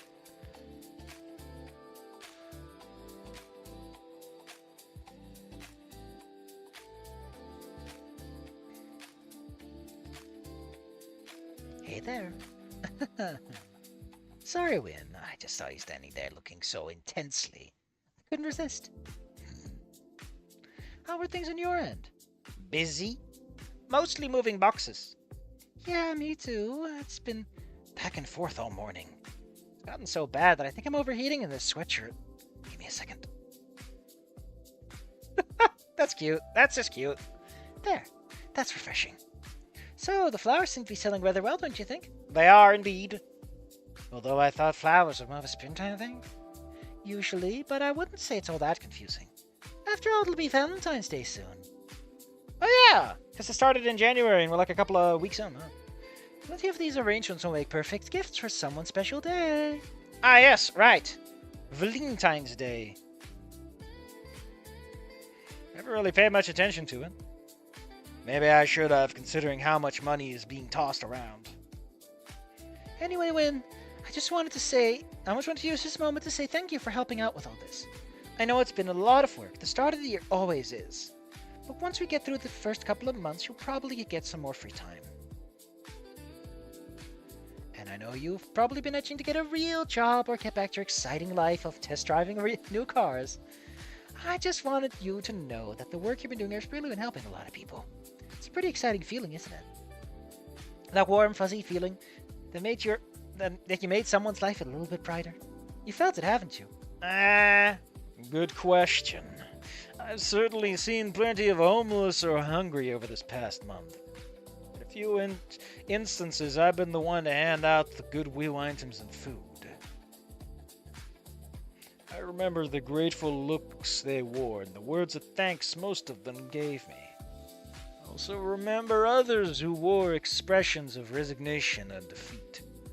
Many Father Xander or some other event organizer always would say I did good and congratulate me. But I didn't feel any sort of satisfaction. Mostly focused on keeping my head down and trying not to be noticed. Dude, you're focused on keeping your head down and trying not to be noticed. You can't mix your verbs like that. And if I'm being honest, I could have done without being thanked by anyone.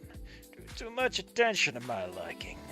I think many just assumed I was being humble when I tried to avoid any sort of fanfare or applause. I especially don't like the victory fanfares. God damn it! This is just a job, and I don't think I'd be doing it if I didn't need use of the van. But, Claudia would probably be reassured by me saying that I have been affected positively by all this in some way. Some affirmation that I care about something important to her would no doubt put her mind at ease. At least I do care about.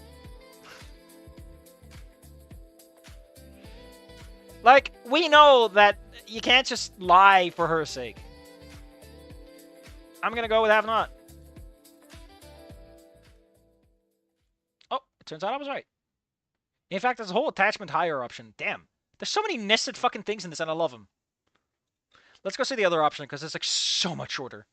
You okay? Seemed lost in thought there. Oh, he was being a little thinko. Considering the question. I think I have. And then she's like, oh, happy.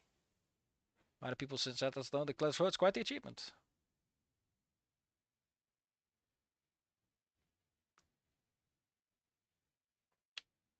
Must be good to know that so many people are willing to use their money to support each other. About the operation to run as smoothly as it does.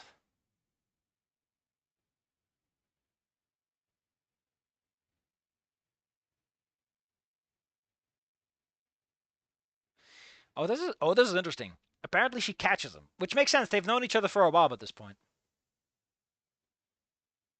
Oh, it must be good to know that so many people are willing to put their money to use their money to support each other. It's quite the operation to run as smoothly as it does. She's being very, very focused on the organizational things. And then she's like, you do feel good from helping people, right? Not just the process of it all. And he's like, yes. And she's like, I don't know. It's just a little hard to say. To figure out what you mean sometimes, buddy. No, it's fine.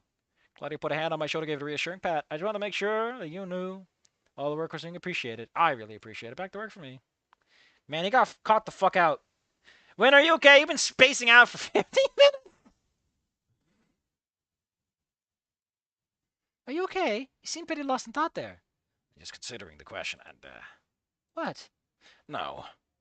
Look, when I look at the people here, or those that need me help, I don't really feel any different than I usually do. It doesn't feel like I'm helping them or being charitable. It's just a job to me. Perhaps it's because I only agreed to do all this so I can have access to the van. Maybe that's why it all feels so transactional. Man, all of our expression just slowly shifts downward. Is that really true? You haven't felt anything from helping those people over the last few months? Nothing? No. The only time I can think of feeling anything like what you describe is when I'm helping you or Malcolm. When I help you, it's different. How so? Maybe it's because I chose to do it. Although, it's more that I want to do it. When I'm helping you, I feel... I'm not sure how to describe it. Happy? Aw, he's such a little cheeseball! Pets for my boy Wynn! Apparently, if we do not have enough attachment points, you get a much shorter version where it's just like, no, it's just a job for me. And then you just get sad. Could all click into place for you. I like how a lot of the bad options end with like, you know, maybe one day it'll work for you, Wynn. Maybe one day you'll get it. I'll see you later, Wynn. See you later, Claudia. Ugh, that's so harsh.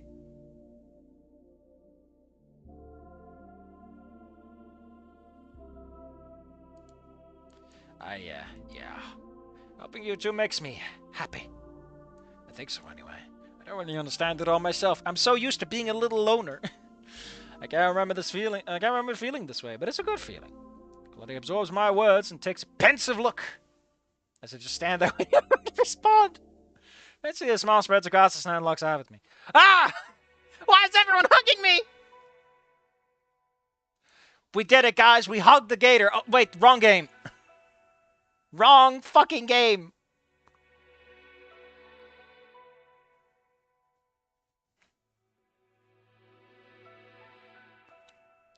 Oh, there we go. I just want to find what the arch called. It's called Claudia Hug. Oh, no, it's not. Claudia Hug Surprise. Oh, man, that's so cute. I'm too used to Gosling. In a flash, I found myself wrapped in a firm but undeniably comfortable embrace. What felt like a very long couple of seconds, I was unable to register what happened. I was completely shocked by the outburst of affection. Oh, he's got his usual eyes back.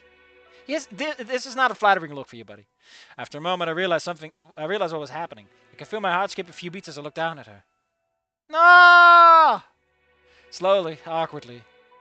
It's awkwardly, not awkwardly. It's not awkwardly. My arms wrapped around her, almost of their own accord. Nice. Doesn't even begin to describe the feeling. Noise from the action fell away as the moment dragged on. A tingling warmth filled me as I started registering other things. The weight of her body pressed against mine. The softness of a scaled flesh. Ah, you are fine flesh, woman. The sudden intoxicating scent of a shampoo. However, as quickly as it happened, I felt Claudia move herself out of the embrace. And it was over. What was that music? Feeling things. Aw. Wynn, I do understand how you're feeling. And I want to thank you for being honest with me. When meeting the ex, look at me. I'm the dad now. That is, if you want to keep being honest. Oh, wait. That you keep being honest with me, even though it could be uncomfortable to do so. It's okay to feel the way you do. Whatever you get anything emotionally out of doing charity work doesn't really change the fact that you're helping people. Maybe one day, if you keep at it, you will. And then again, one day you may find yourself helping others without even thinking twice about it. I haven't always done that. Is she gonna turn out, like, again, assuming we're gonna take the Alfonsi angle, I could kind of see it work from the perspective of, like, she used to be a doctor for the mob. That's why she's so anxious about talking about it, and that's why she converted as much as she did. But that feels on the nose, and it makes Father Xander and her situation a little weird, because it feels more like he didn't talk about the dad thing, and there's anything else he's obfuscating, other than, like, helping her get out of whatever rut she got. Because she probably married to, like, a rich guy, and she didn't do any job, like, she didn't have a job at the time. You know, she's just a trophy wife at during that relationship. So it kind of makes sense that in that she would need the help. But, you know, doing kindness for kindness sake, I mean. Like with you. When I was pregnant with Malcolm, I was in a bad place. Father Xander and Minnie, they helped me get back on my feet. Oh, shit! Wait. I thought you had Malcolm, and so Malcolm wasn't even born by the time you broke up. They gave me clothes and food, a place to raise my son. My house, it belongs to Father Sand. Oh, fuck! Yeah, I was wondering how he could afford that place. Oh, good. He gave it to me. Said it was more space that he knew what to do with. That's why he lives at St. Sadler's. Ever since I felt like I owed them. And I thought the only way to return all the kindness they had shown me was to help someone else in need. To do what they had done for me. When you appeared, I thought I found my chance. Oh, so she doesn't actually feel all that good-heartedness. She's just like trying to convince herself that she's doing something good. I would kind of like it if she's technically in the same spot. You know, that mindset of like, I feel good for doing good because someone else made me feel, I don't know. There's something cute there. I need to fix something here before it makes a bigger mess than it already has. Hold up. Uno momento, por favor. My chance to finally pass along all the good fortune I'd gotten, so I wouldn't feel like a mooch. I'm sorry, sorry about that. What I'm trying to say is, I'm glad you're staying with us.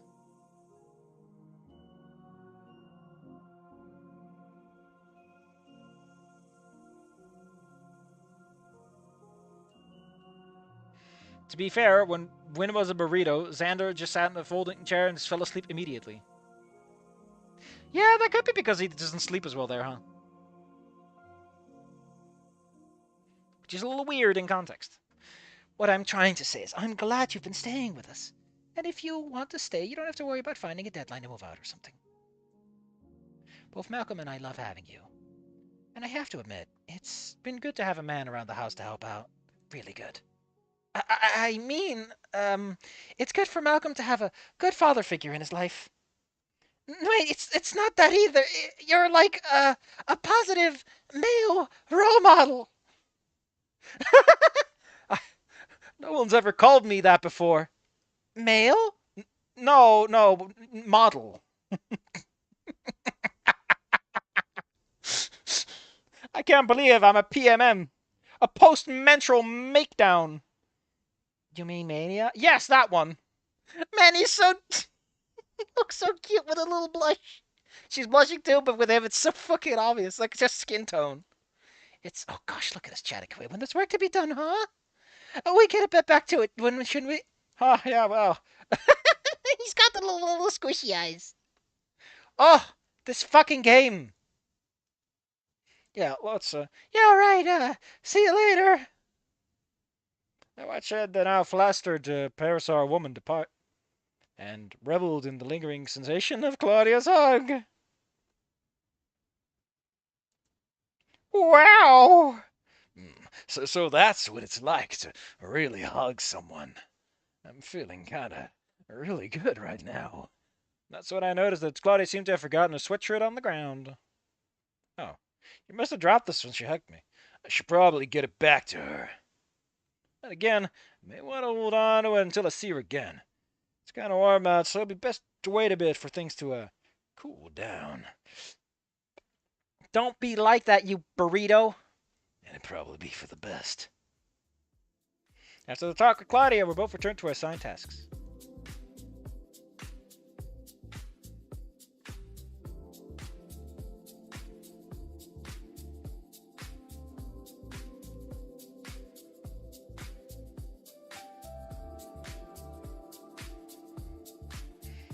Interesting. Apparently the song play stuff happens at the end of the talkie sections. How weird.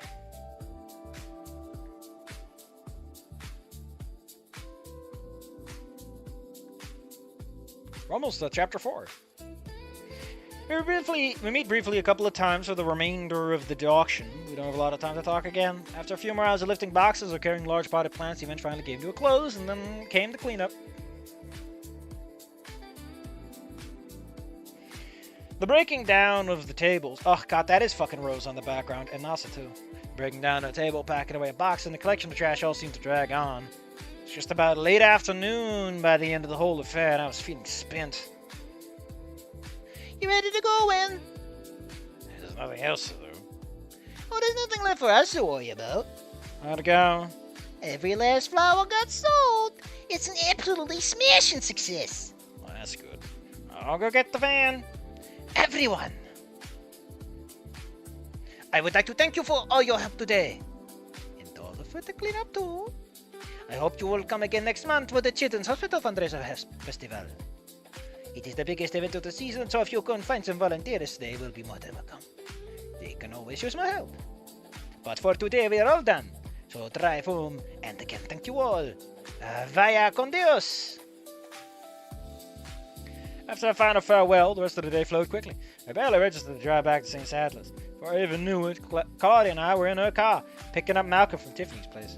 And we were around the dinner table, we enjoyed some reheated leftovers. In what felt like a moment, we had moved on to the couch to watch a movie about puppet pirates. Real pirates don't steal things. And then finally, I was collapsing onto my bed, utterly spent. Man slept for an entire fucking month. How are we not even 25% of the way into this? We're at line like 9,000. And there's like 30,000. Jesus fucking Christ. Oh.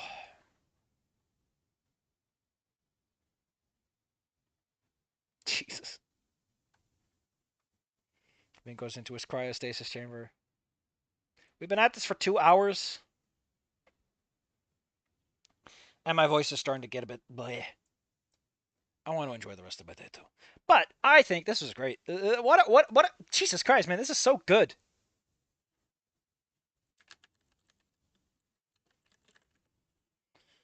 I can't fucking take it, man.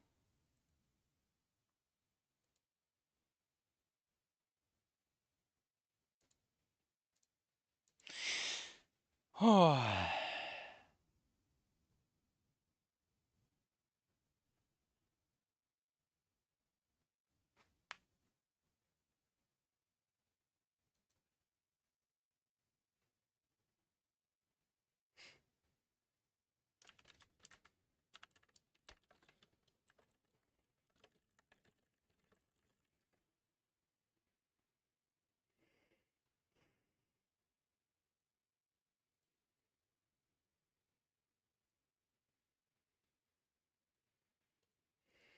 I don't know what to tell you, man.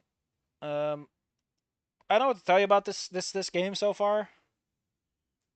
I like the art. It's got character. It's got some personality. It really does the job, and it has so much. Like, it makes me look at Wani and Snoot and go, this has better like art and music production than those do. And the writing is a bit snappier, although admittedly Wani and Snoot weren't really bothered. Wani and Snoot, yeah, those weren't really bothered by their length or overwrittenness. But I like this one. It's a really nice like third entry among them. I'd probably say it's the best because it tries to do a lot more. Like, everyone feels like a fucking character. Instead of everyone being a cardboard cutout that exists to fill out the backseat. Roadside Picnic.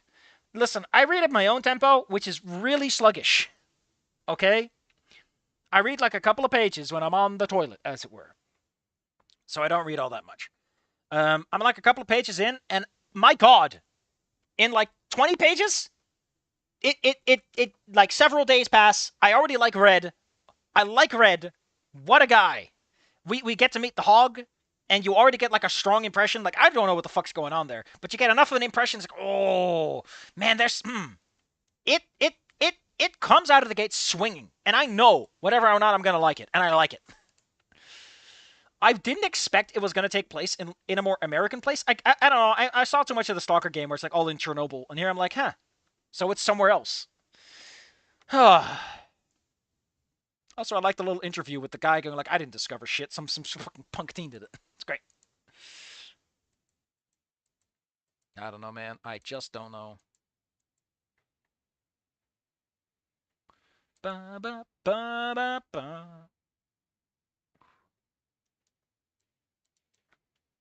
But I think it's... I'm having fun with it. I think it's good. Oh, man.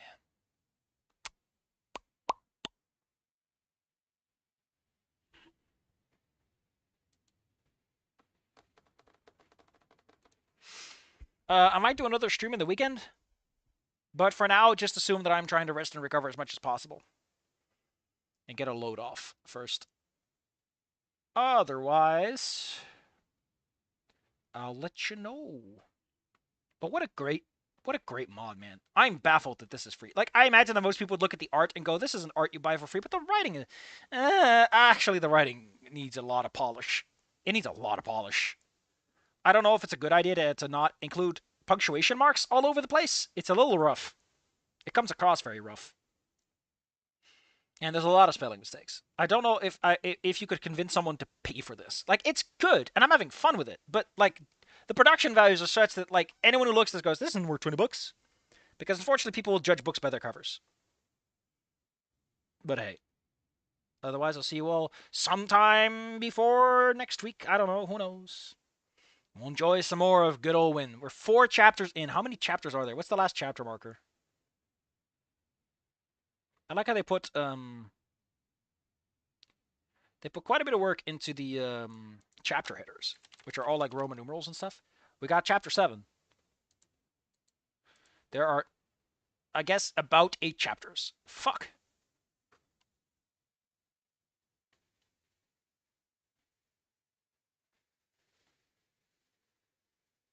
Although it looks like chapter 8 is the endings.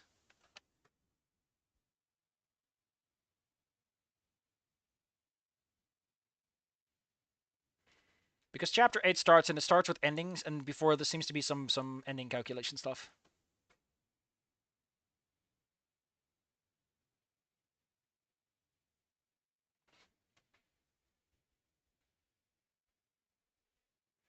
Cataclysm, Dark Days Ahead. It looks like an Excel sheet, but the content is amazing. Never heard of Cataclysm, Dark Days Ahead. Let's take a look.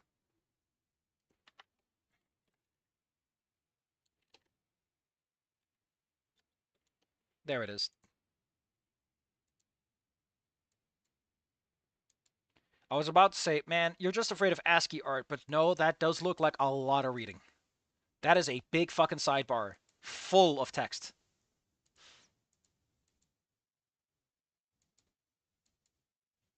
Yeah, this is a hurdle that you gotta want to deal with. I was Mr. Farts the Lumberjack, and I was a paragon of the community. I just cleared out a town of zombies just to find an inhaler for the local fat kid.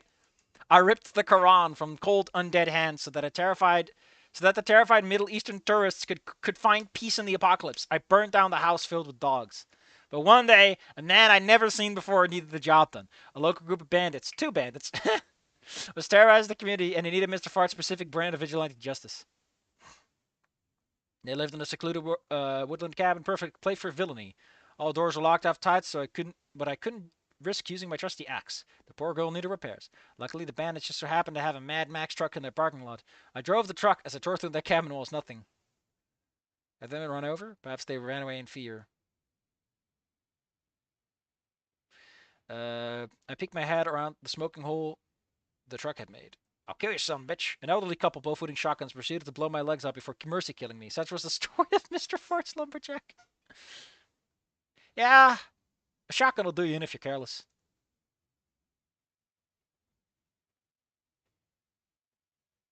Simulating life in the apocalypse at the cost of your real life.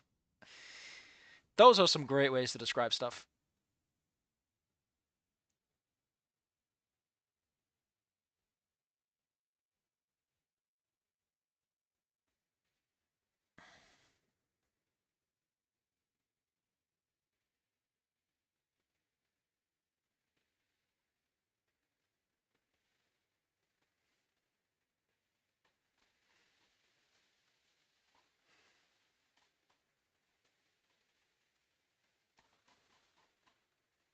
Man, where is this fucking plot going? I don't know. We'll never know.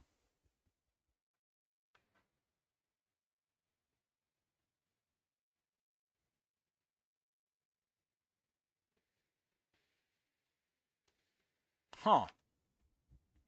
I'm kind of peeking around the last part, and it does that thing where like character expressions are related to how the point you have. So if you get more than 2 attachment point, Wynn looks normal, and otherwise he looks serious. That's cute.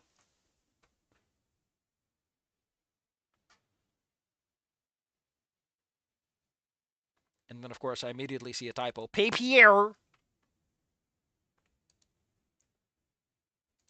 right, enough of that. Let's stop peeking. Let's enjoy yourselves and enjoy this while it lasts. The next time will be 1 month later. It feels like months are passing by quickly. He's been around for 2.5 months, about 10 weeks. Dude, you need to get a hobby. Yeah, it should be around Valentine then, right? Shit, is he going to get her a nice gift? I kind of want to peek ahead, but I'm also very tired. I would like to stop.